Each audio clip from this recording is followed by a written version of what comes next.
G'day, welcome one and all to another set of raid tournament hits. We're into day 2 of the 3-star Bloody Battle No Yellows, and as you can see my defense is doing pretty well. Picked up another 2 wins on defense, so we are still solidly A grade. No immediate changes to my attack team on this battle. Possibly could have made some shifts towards some greens to pick up some damage towards that left hand side, but I mean, realistically, Pumpernickel is just too good to sacrifice from the team, and we did get a nice little lineup of tiles to get rid of the tank lot. Double Pumpernickel, I did target the left-hand side here. Probably should have gone with a bit more damage on the right just to clear that lane out. Wasn't really thinking, because if I had have thought, I would have gone, red tiles on blue enemies, that ain't going to work too well. But we didn't. So either way though, it's a pretty safe spot to throw tiles to anyway, just because Dougal is there, and Dougal does a sum total of nothing in the Bloody Battle tournament settings. So he does no armor, no healer over time, so he kind of just, he's a tile sink essentially. So as you can see, we've managed to clear them both out, the remaining 2 heroes, and gotten the first win of the day. So moving on to the second one, track down in the tank position. So track down does insanity to the target.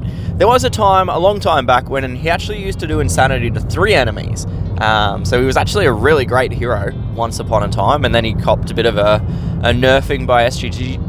They increased his speed and took away his mindless or insanity to 2 enemies. So I think I've still got a video on my channel somewhere about those balance changes, so feel free to check it out if you wish. But either way, we did manage to get rid of track down pretty easily, and now we're just sort of slinging tiles. We've only got Michelle left, and fortunately Michelle doesn't do too much in this setting because she doesn't gain the armor from damage.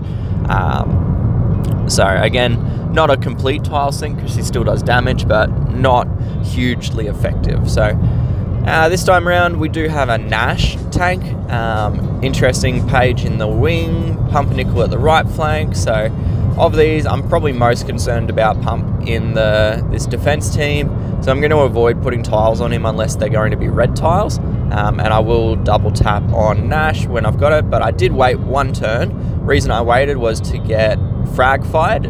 Frag does 20% defense down, which makes it, you know, very effective at improving Crash's damage output. So we put 1 shot on Crash, one shot now on Page and 1 shot on Crash. Far out on Pumpernickel from my Crash. Page got an evade off, so we had to finish her off with some tiles. Bit of damage from Michelle, but again, nothing too substantial, just because she's meant to be doing damage and then getting armor, so her actual damage output is a little bit reduced. Double shot from the shot from Crash and Frag, and then finished off with the double Pumpernickel. Gee whiskers, I'm not talking very clearly. This is probably one of the defense teams I dread most, the sort of setup. Not Michelle in the tank position, but the double Roscoe and the double Pumpernickel. It's very similar to what I have as my defense team, and we've seen just how effective my defense team has been so far. So I did get a nice board off the start there with the double, the blue match, and then that's allowed me to fire Crash, get rid of the tank, and have a lineup on the kill for Pumpernickel, which we've now taken. So the biggest problem with this defense is, and why it's so effective, is the passive stacks from Pumpernickel gives a chance to miss every turn without doing anything. But more concerning is Roscoe. Now, Roscoe, when he fires, he does the damage output, but more concerning is that he has a bleed effect on his skill, and the bleed effect is actually, interestingly, the same amount of bleed damage as what's on the 5-star counterparts.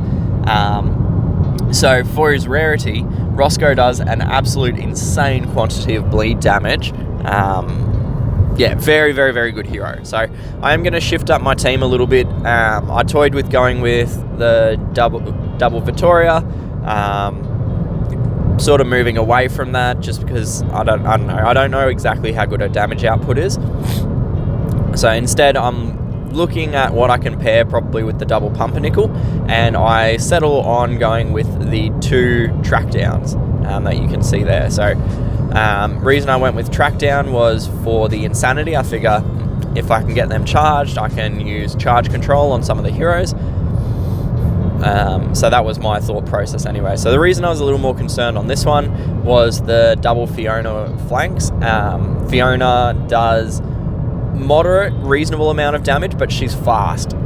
So I just worry, or I was a little bit worried that I wouldn't be able to get the tiles, and then I'd be in a situation where I'm copying damage to all my heroes, plus getting the burn damage from the Derringer, plus then also potentially firing Roscoe, and it turning into this DOT fest where I just got absolutely hammered. So fortunately though, I did get a fairly friendly board, so the damage from those heroes was somewhat irrelevant. So yeah, nice finish off on that one. So I think that's all 5 of the hits there. So yeah, all 5 done. We're up to top 1% now, 10 from 10 on attack, 7 from 7 on defense.